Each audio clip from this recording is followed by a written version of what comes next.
You can row as hard as you want, but if you're in a dinghy facing a tidal wave, you are going to lose. It's not about the raw effort you exert, it's about what boat you're sitting in. Look at historical wealth generation.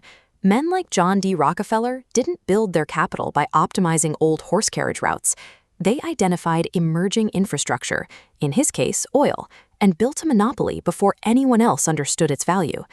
Decades later, a young Bill Gates executed the exact same pattern. He didn't try to outmanufacture the legacy steel barons. He saw the digital frontier opening up and built the software layer that would eventually run the world. Right now, you might be working 80-hour weeks, but if you are pouring that time into a saturated legacy industry, like opening another restaurant or a standard consulting firm, your upward mobility has a strict, unbreakable ceiling. Trying to copy today's legacy billionaires is a trap. If you attempt to build the next LVMH to compete with Bernard Arnault or the next Zara, you will fail. Those entry windows closed decades ago, and the massive players have permanently locked down the board against independent operators. To create new wealth today, you have to leave the crowded markets behind. You need to cross over into frontier industries that are still raw, full of friction, and haven't been monopolized yet. Before you drop everything to chase a new trend, you need a mathematical way to evaluate if the risk is actually worth the transition. You need an ROI framework. This chart breaks the evaluation down. The x-axis is the required input, the time, capital, and friction you endure. The y-axis plots the absolute revenue ceiling. Traditional businesses sit in the high-effort, low-ceiling quadrant, strictly capped by physical constraints. Contrast that with the Frontier 5, AI, crypto, clean energy, biotech, and space. These demand massive, exhausting inputs, but their scaling potential is effectively uncapped. Entering these sectors is not a shortcut, and the effort required remains brutally high. You are choosing a path of maximum resistance. Your job is to calculate which frontier actually aligns with the resources you have available right now. This matrix outlines exactly what it takes to clear the entry barriers for these fields. We evaluate the sector, the required input, the expected outcome, and the core trade-off. Starting with AI and humanoid robotics, your input is specialized technical knowledge in machine learning or massive capital for hardware. The outcome is exponential scale, replacing human labor. The trade-off? Competing directly against tech giants possessing virtually infinite compute resources. Next is blockchain and crypto. The input is stomaching extreme market volatility while navigating decentralized infrastructure. The outcome is gaining early access to a borderless financial system outside legacy banking restrictions. We clearly saw this utility during the Russia-Ukraine conflict. When traditional financial systems froze billions in assets and sanctions hit, capital rapidly migrated to decentralized crypto networks because absolutely no central authority possessed the power to easily shut them down. Back to the comparison matrix. The core trade-off is continuous regulatory friction and a very high risk of total asset wipeout. Both AI and crypto offer the rapid scaling speeds of software.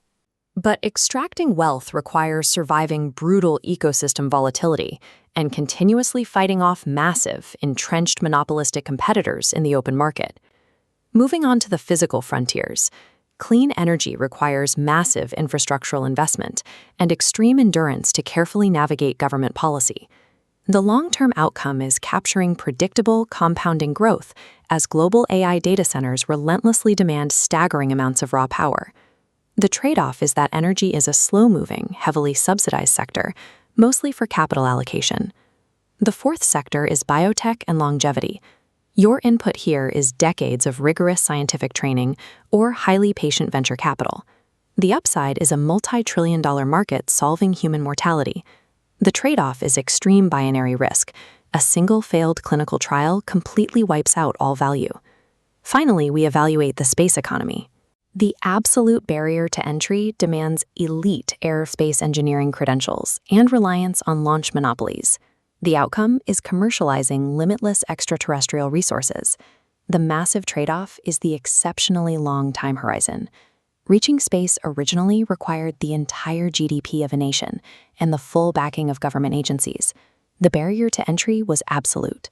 These physical frontiers require immense patience and staggering capital.